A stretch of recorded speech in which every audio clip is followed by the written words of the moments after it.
নোনা ইলিশ দিয়ে অসম্ভব মজার একটা ভর্তা তৈরি করে দেখাচ্ছি আজকে আপনাদেরকে। এইভাবে নোনা ইলিশ ভর্তা করলে কিন্তু গরম ভাত বা খুদের ভাতের সাথে ভীষণ ভালো লাগে খেতে। তো এর জন্য প্রথমে আমি এখানে 3 টুকরা নোনা ইলিশ নিয়েছি। এগুলোকে এখন গরম পানিতে কিছুক্ষণের জন্য ভিজিয়ে রাখবো। আর এই গরম পানিতে ভিজিয়ে রাখার ফলে কিন্তু নোনা ইলিশের ভেতরে যে লবণ ভাবটা থাকে এটা একটু হলেও গলে আসে। তো এখন আমি প্যানে দিয়ে দিচ্ছি একটুখানি সরিষার তেল। তারপর এখানে 4-5টার মতো শুকনো মরিচ দিয়ে এই মরিচগুলোকে প্রথমে একটু মচমচে করে ভেজে নিচ্ছি। মরিচগুলো ভাজা হয়ে গেলে তারপর এখানে আমি দিয়ে দিব রসুনের কোয়া আর কাঁচা মরিচ। তো আমি এখানে 3টা নিয়েছি দেশি রসুন, তার সাথে 8-10টার মতো কাঁচা মরিচ নিয়েছি। এগুলোকে একটু হালকা করে ভেজে নিয়ে তারপর এখানে দিয়ে দিব পেঁয়াজের কুচি। একটু মোটা করে পেঁয়াজ কেটে নিয়েছিলাম।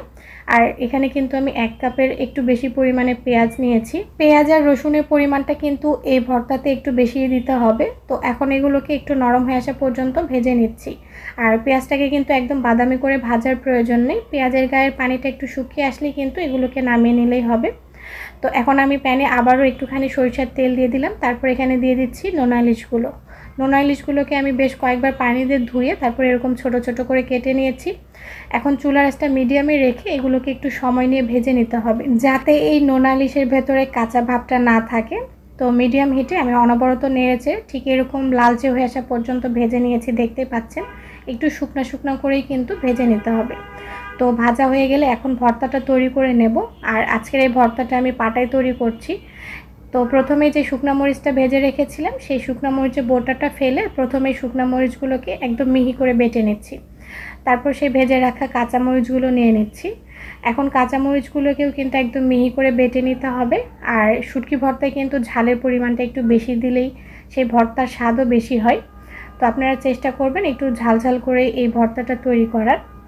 তো মরিচগুলো বাটা হয়ে গেলে তারপর ভেজে রাখা সেই শুটকিগুলো নিয়ে এখন শুটকিগুলোকে একদম মিহি করে বেটে নিতে হবে। তো আমি এখানে 2বারের মতো এই শুটকিটাকে বেটে নিচ্ছি। একদম মিহি করে কিন্তু বেটে নিতে হবে, তাহলে যে চিকন কাঁটাগুলো আছে এই কাঁটাগুলো কিন্তু একদম মিহি হয়ে আসবে। আর ভেতরে যে শক্ত কাঁটাগুলো থাকবে এই কাঁটাগুলোকে কিন্তু অবশ্যই তুলে ফেলে দিতে হবে।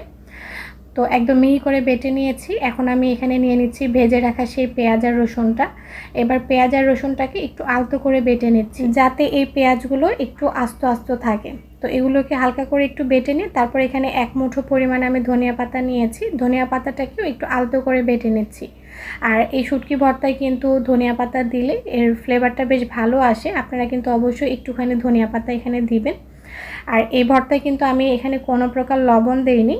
নোনা ইলিশে যেহেতু প্রচুর লবণ দেয়া থাকে তাই এখানে কিন্তু এক্সট্রা করে আর লবণ দিতে হয় না।